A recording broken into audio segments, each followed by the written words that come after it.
একটা মুসলিম পরিবার বলতে কালচারালি যা বোঝানো হয়, আমার বাসা আমার ভাই ময়লা পানি যারা মারছেন আরো মারতে পারেন, সমস্যা নাই, মারেন।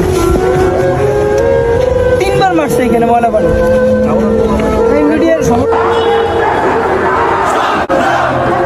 দেখেন যে মানুষটি গত শুক্রবারও ঠিক মানুষের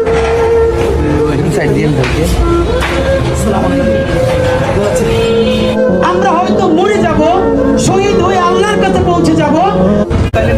একবার নিষেধ করে নাই, কারণ জানছিল যে এই কাজটাই আমি জন্মের পর থেকে করতে চেয়েছিলাম, ইনসাফের লড়াইটা।